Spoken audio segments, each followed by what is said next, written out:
Hello, everybody. Welcome. It's me, Trishala, and welcome to Wild Moments, brought to you by Africam and, of course, explore.org.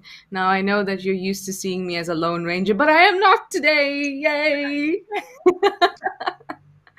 Ali is here. She was briefly stuck, but now she is unstuck, and that's the way we like her. Hi, Ali. Hello, Trish. How are you doing? I'm doing very well, thank you. How are you doing? I'm excited that we could make this happen. I don't know why technology all of a sudden decided to not allow me in. So, Yeah. It happens, and we have no control over it.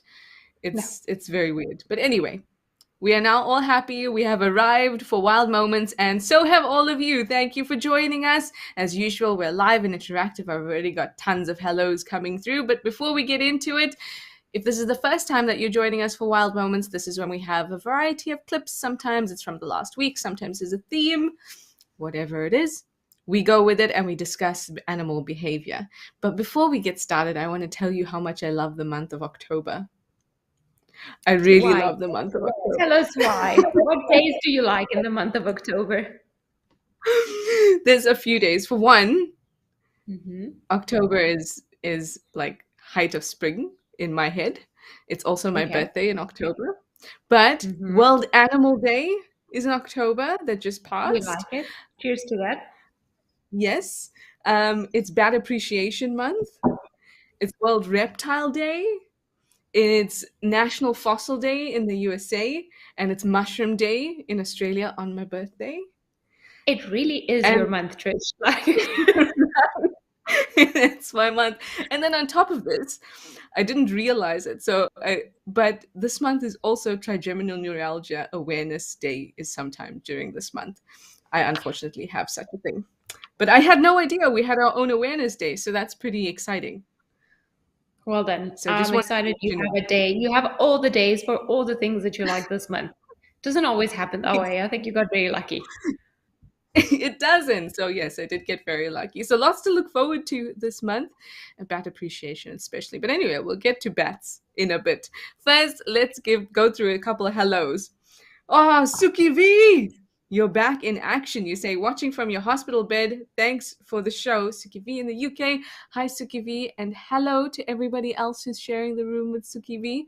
She is a tried and tested Africam follower. She's very good. I believe this will give her a bit of clout. We had this discussion, Suki V and I. Anyway, Okay. Aussie Jan 2. You say good afternoon with a coffee break. Hello to all. Hello, Aussie Jan 2. Zygote, you say namaste to Ali and I. Namaste to you, Zygote. Dear NC, you say happy Thursday. You're ready for the show with your coffee. Rolling Trouble, you say hello, ladies from Washington. Whew, coffee and water here. Very, very nice. Okay, there's just a few more, I promise, and then we'll get into the first clip. This always happens. Andy, you say, good morning, everyone. Trish and Ali, what is the wildest thing you've ever done? I'll start. I hiked up and into Mount St. Helens. That was a blast. Pun intended or not? Trick shot. What's the one? Very well done, Andy. Sounds pretty wild. Ali, what's the wildest thing you ever did? Well, to be honest, I think it was deciding to move into Africa, not having anything figured out, just knowing that I wanted to be here. So I'll take that win. Thank you very much. Excellent. That is an excellent one. Thank you. I think Um, you would have liked my choice. yeah, that was excellent. I You don't look know. panicking. Top it up. Yeah, I am panicking. I don't know what the wildest thing I've ever done is. Uh, You moved oh, to the Andy, windy city, Trish. You can be taken that's away true. by the wind. I feel like that is a lot. That's true. I did move to Cape Town, somewhat regrettably, now that I think about it, and it is very windy. I'll tell you a quick story. Didn't happen to me, but my boyfriend, he has a laptop, or had a laptop, I should say, and Okay. the wind took it and pulled it down the road in the wind. It went like a tumbleweed in the wind. A laptop, and it was What laptop open. was Like you know it?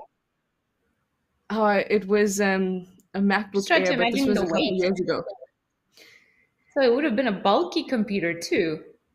Yeah, this was like I don't know how many years ago, but Wasn't this time we moved, but that's how hectic the wind is. And if you can imagine, the laptop slipped from his hand and then opened, so it was like, this little V that was tumbling down in the wind. Wind is hectic. That's, but I will think about it properly, Andy, in a moment. Amber Co, you say happy Thursday all. Looking forward to today's show. Thank you to the guides for your time and your knowledge shared. Our pleasure. April R, you'll say good morning from sunny Connecticut.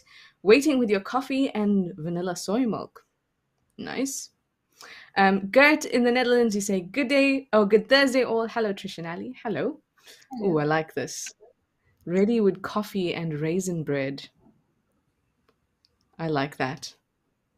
That's I feel like my coffee was not as good then. I'm a little bit sad about my own coffee this morning. Exactly. Bob from Kalamazoo. I can never just say your name properly. I have to sing it. Good day, ladies, from a chilly and rainy Southwest Michigan. Nice. Bob. Oh, and Teddy Lad Lulu, you say good afternoon, all on this nice autumn day. What a sweet message. Anyway, let's get into the first clip. This is a resident aardvark at Mabula. Let's have a look. Just the Oh, fact that you can call it resident, I hope everybody realizes just how utterly special this is. oh no. Look at his Oh, little this is so ears. lovely. I don't know, Ali, if you've often heard that aardvarks don't have to drink, um, and that they can go, I wouldn't say lifetime, but they can go very long periods without drinking. That kind of makes sense considering that the areas in which they inhabit. But on the cams, we've caught a couple times aardvarks coming down to have a drink. Well, I think it's also these cameras are actually amazing because they give us an insight on a lot of things that we don't know about a lot of animals. So I think our knowledge on all of them is constantly changing. Now, I don't know that much about aardvarks, unfortunately, but I suspect, like with everything, perhaps they do things more than what we imagine them to do. And drinking might be one of them. Because, like, I mean, look for how long it's been drinking. It's almost like it hasn't drunk for the entire year. Yes. But I also find that there are those animals where it's recorded that they're completely water independent, but just because they're water independent doesn't necessarily mean that they're not going to drink water when water's there. Like springboks are going to drink water if they're around a water hole, but it doesn't mean that just because they're water independent that they're going to ignore it if there's water around. I feel a little bit sorry for him, though. He definitely wanted a drink. Definitely. This is so So, amazing. And I mean, I think it's easy to recognize as we can see on its, what is that, the right ear. So mm, it's nice. And I believe this same one has been seen on the cam a couple of times. So it'll be quite cool. I'm kind of hoping that it'll be a female, but just because I'm imagining a tiny little aardvark running around with her. But it's just my very rational hope. I have no basis, no grounds for this hope. but it is a hope nonetheless, and I like this. So it's got those two very obvious markings on the ear, so you can definitely tell that this is, if you take note of those, you'll be able to recognize this individual. Look at those little chunky legs. And we reckon maybe, if you guys would like to throw out some names, we wouldn't be averse to the idea. I So think you a can name go like ahead. Ali the Aardvark, it starts with an A, has a good ring to it. So, just keep it in mind. Oh, did you just pull that out of the top of your head, Ali? I've been waiting for this time. There aren't a lot of animals that start with A. So, That's true. That's true. so Well, gotta take my chances when I can. you can vote for Ali the Aardvark. But if you want to send through some names, go ahead and do that. That's pretty cool. Kim Hai, you'd like to know, how does an Aardvark drink? Lick or slurp? Kim Hai, I must tell you quite honestly, um, Ali probably knows more about. Have you ever seen an Aardvark in real life, Ali? I have only seen it twice, live and then an extra time when it was dead up a tree. Oh, So very okay. counted occasions have I seen aardvarks. So, Kim Hai, what tends to happen with those animals that we don't see very often? Like we see lions, leopards, and elephants very often. So our knowledge, not only the knowledge from reading, but our knowledge of those animals intimately, is much greater than those animals that are pretty rare. Like for me, for pangolins and aardvark, I only know what I read because I've never seen one in real life. So when it comes to whether an aardvark licks or slurps, I must say, I don't know. It looked very much like it was slurping, not licking, Mhm. but I'm just judging from the video. What do you think, Ali?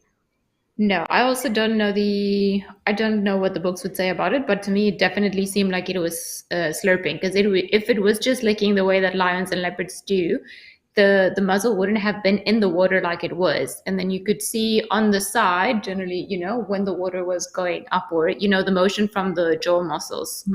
So I would go with slurping or sucking it up because that's generally the way that they're gonna go. That would be my Yeah. assessment. And now, from what you've been speaking about, has made me think of something else, in that the reason why some animals lick water is because they don't have complete cheeks. That's why they can open their mouths really widely to, say, bite another animal. And if they don't have complete cheeks, they have to lick because they can't create a vacuum to suck. But with an aardvark, they don't have a wide jaw. They've got a nice thin tongue to help them, slurp things up. So it would make sense that it can create a vacuum and can slurp because it doesn't need to open its jaw up wide. Just something to think about. So I think Yeah, it's we're tiny all voting little slurp. insects, so it really does not need to open. It doesn't need to open wide. Yeah. So I reckon it's got complete cheeks and probably is slurping. I hope that answers your question, Kim Hai. Uh, Kaoru, you say they're so cute, but you would also like to know, why do aardvarks have big tufts of fur on their legs? They look all floofy compared to the rest of itself. Can we have a look at the back of the legs quickly, please, Kirst? I think a part of it where it was also wet, maybe. Yes, I also think so. Because to me, they I looked mean, wet. they're not bear creatures. I think we tend to assume that they're just like a giant possum almost, but they are Mm. quite hairy. Oh, I see what you mean now. Kind of like it's wearing pants.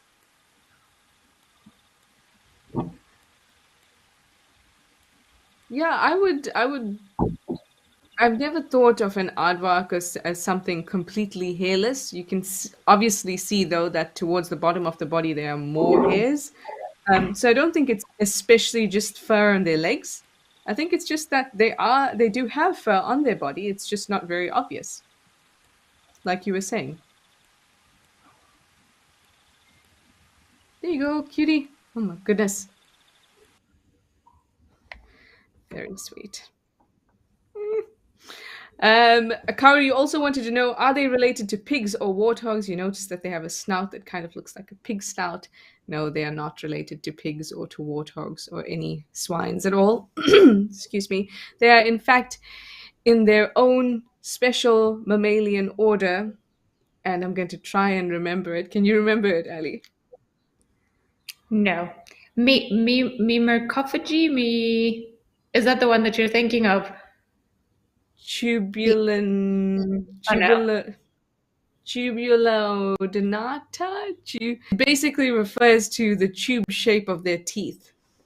I'm Yes, going to I was you going right for their feeding habits. So no. now. Ah, where tubulin, tube. Tubulidentata. That is it. Tubulin dentata. So there you go. Not related to warthogs or pigs. uh, there we go. All right. On to the next one. Yeah, I told you about Bat Appreciation Month. Let's go and look at a bat.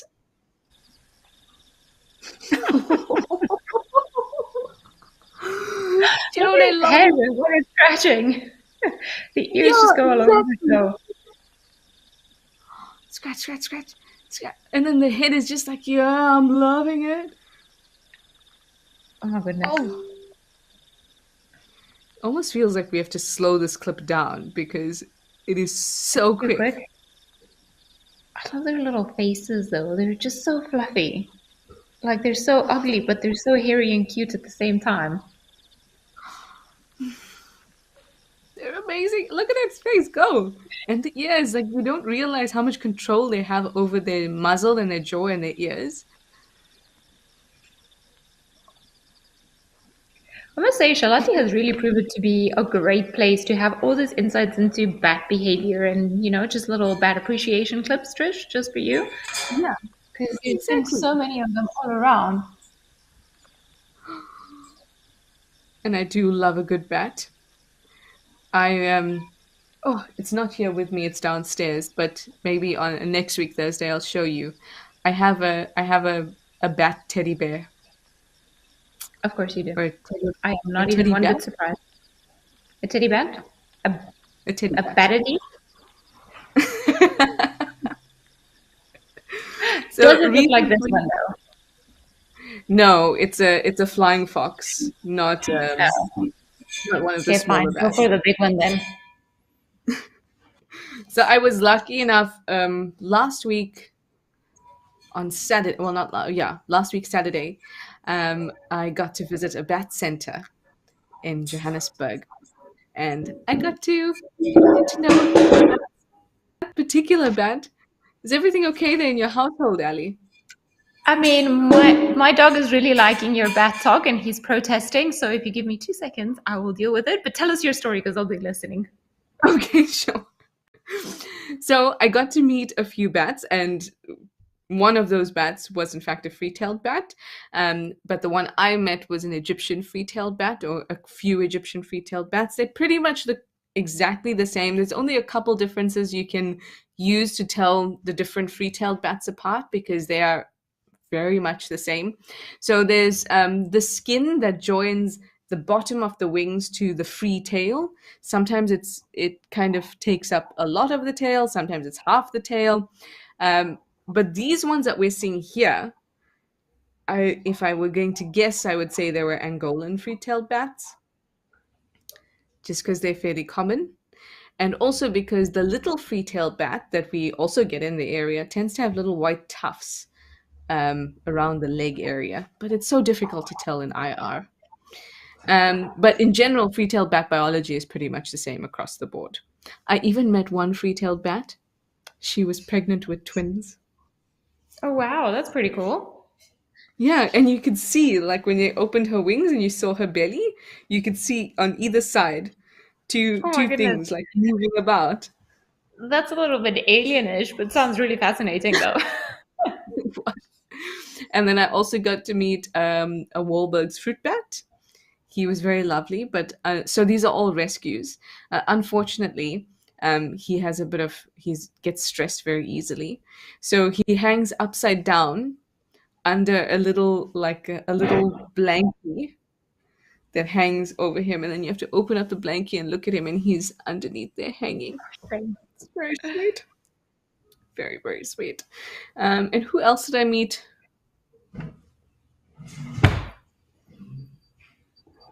Oh, I met some Cape Serotines as well.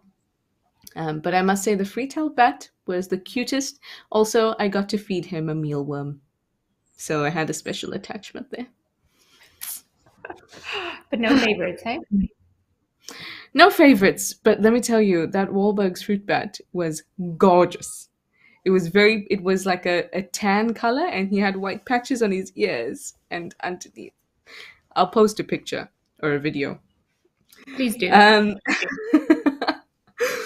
anyway, oh, JJ, you'd like to know what species of bat is that? At best, I can tell you that's a free-tailed bat. If I were trying to be specific, I would say potentially an Angolan free-tailed bat, but it could also be the an I always mess up this name, but I think it's a free-tailed bat. And Sorges could also be an Sorges free-tailed bat. But anyway, Um, I got I'm nothing just to add. starting. You're the bad expert here, so whatever you say, I will also believe. I got as far I'm as retail back. That was it. free-tailed bat is a good place. That is as correct as we can be at this stage. Karu, you say that's a ridiculously big word, talking about tubulin dentata. Yes, it is a big word, and also the consonants and vowels are placed in weird places, so it makes it difficult to pronounce. And then you No, no, said you just in got English. you got us stuck. Say again. It's just in English that it doesn't make sense. In other languages, it does.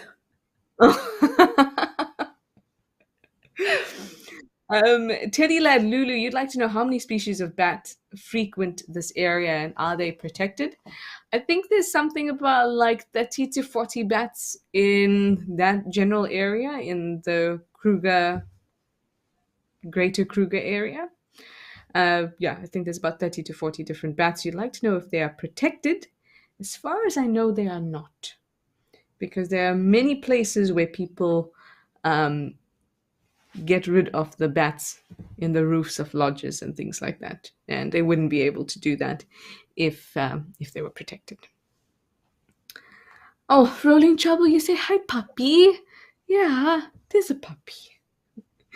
And then Kennedy Ann, you say, oh, you're right on time. You love bats as well. Yes. And you say good morning and hi to Ali and I. Thank you. All right, Hello. Antoine, let's have a look at some jackals at Aldonio getting up to some strange behavior.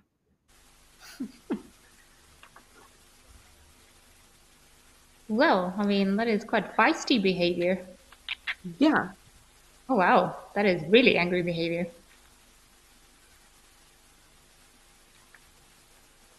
One's definitely showing submission. Yeah. What? That is interesting. Yeah, it also looks pregnant. So this is a black-backed jackal, but it's got a white tip on its tail. Now I just want to see if we're actually looking at the tip of the tail or whether we're kind of looking at the under of the tail. Sometimes the angles play a funny role. Or I Yeah. want to see if it's maybe missing like the tip of the tail. Ah, that too. The reason why we're saying is that there's another species of jackal. I don't know, it looks like a funky tail, which is a side stripe that generally has a white tip on the tail. But this is definitely a black-backed jackal. But it's got the wrong tail, let's put it that way. But I don't know, the tail doesn't look right. Almost as if it sustained an injury or something. Mm-hmm. Yeah. No, Interesting. that looks That's definitely so 100% black-backed jackal. It's just the tip of the tail that is out of the ordinary. odd. Yeah. Yeah. I mean, it could also happen. We've seen it on a number of occasions where just random coloration appears due to some sort of genetic variation or mutation. But it to me, it seems like it's chopped or like it's missing the tip of the tail or something just is not quite right. What does it look like for you, Yeah. Trish? What's your gut feeling? I mean, it's difficult to tell, but there's no point to the tail, like you were saying. Maybe it lost the end of its tail, um, but I don't. I mean, we've seen animals that have lost bits of their tails before, and it doesn't usually result in discoloration. But maybe I'm thinking lost the tip of its tail, but then kind of had infection or something like that. Lost it to not to a bite, but to some kind of disease, which maybe affected the production of melanin at the tip of the tail. Because also, if it was a genetic reduction in melanin or in the production of melanin, why is it only affecting the very tip of the tail? So a couple things to think about there, but definitely a black-backed jackal, and definitely, as Ali said, got the wrong tail. Oh, maybe we're looking at some sort of hybrid too. Yeah, Weirder things have maybe. happened where, maybe it's hybridized with the side stripe, which has a white tip of the tail. It And would be very I don't strange, think it's but that weird. I mean, if they're existing in a similar area, and they are closely related anyway, couldn't be that outrageous. It's just that animals don't generally tend to hybridize with each other. But maybe, you never know. you never know. Zygote, maybe they exchanged a tail. Maybe. Could Could be. be. Apparently, Bridget belong to have more McKenny. fun, so maybe he went to the hairdresser. That's what. The side striped jackal just wanted to have a little bit more fun. Bridget Mhm. McKinney, you made it. Thank you. Well done. You've made it. We've just got a couple minutes left, but that's okay. We're glad that you're here. And we have one last clip for the next 2 minutes. Let's go and have a look. It's a bit of a strange and a bit of a sad one, but a good topic to discuss. Cool. Yep. So these are indeed domestic dogs, if you're wondering. It's a pack of domestic dogs eating a tortoise. Yeah. Shame. And so this was taken at the Compass Dam Cam. And in this area, or rather around this area, there are quite a few informal human settlements, townships or villages, small cities. Well, I wouldn't call them a small city, but like little towns. So that occasionally domestic dogs can get through too. And it is worthy to note that although the dogs are there and clearly impacting on the wildlife, Chris also let us know just so we can let everyone else know that the sightings of domestic dogs that are not supposed to be there are reported to the authorities and then deal with the situation. So it's not that they just come around and they're just left to do whatever it is that they want, but there's of course everybody watching and then reporting this helps the people that are look after this protected areas to try and figure out how they came from. Is there a hole in a fence somewhere? Did they swim? Did they, what the story is? Because of course we don't really want domestic dogs in any wilderness area because a lot of them bring diseases that some of the wild animals are very susceptible to. One of them, a very big one, being rabies and canine distemper, which is not ideal for wild areas. No, They were acting definitely. like wild dogs. Let's give him that. That's true. But I mean, if you've ever met street dogs, you know that they can sometimes behave very much like wild dogs. Dogs are good. I say this, I think, with a little bit of bias, but they're good old fashioned dogs. You know, they still chase cars, they look for holes, they dig. They're not the type to wear a jumper and sit inside and watch Disney with you kind of vibe of dog. No, Um, no. but the problem is, like Ali said, when they get into a reserve, they bring with them a whole host of their own diseases that they can carry. And then at the same time, they're not used to being in a wild environment. So a leopard catches one of those dogs because they don't know how to react to a leopard. And then all of a sudden, you've got a serious case of potential rabies and then death for both the dog and the leopard. So it's really important to keep domestic dogs out of reserves. Yeah. And as Ellie said, we do, or Kirsten Africam do let people know, the people in charge, so that they can kind of figure out how those dogs got in. Karu, you say wow, wonder if they're strays. Um, in areas like this in townships, you don't really get strays. It's more like all the dogs, um, all the dogs belong to like the road, if that makes sense, or a couple houses. Um, I don't know how else to explain it, but they're like street dogs, but not They are like feral street dogs. dogs, but they'll belong to someone. So they won't be looked after in the way that perhaps the developed world looks after their pet dogs, but they still belong to someone that looks after them. Yeah. but they will go and roam on their own, and they have buddies and stuff like that. They just a bit, Um, they have a gangster edge to them. Yeah, exactly. Before we say goodbye, I must tell you a very quick story. So, my grandmother on my mom's side, uh, she lives in one of the areas that kind of borders like a township type of street dog area. So anyway, my two little young cousins had decided that they wanted to get a pug. A pug, Okay. all right? This pug, his name was Buddy, became the first outdoor pug you've ever seen. Buddy did not live inside, never lived inside. There were no fences in this area, so Buddy became like the gang leader of the streets in this area. It was crazy, and he was a little pug. There was a time when Buddy was really, really old. He had suffered a stroke, and then he was blind in one eye. So he'd just sit in the front on the yard, and then dogs would come and visit him from the township. And then new dogs that had come in, like puppies, they would be brought to him by the big dogs. Oh It was wow. it was crazy to see this pug kind of like the godfather of the area. Oh, there's always one in every family, so I guess Buddy was the one in your stretch. Buddy was. Rest in peace, Buddy. He gave us plenty of laughs and love and joy. Anyway, I hope that we gave you lots of laughs and joy as well, and hopefully a little bit of information as well to get you better acquainted with the African bush.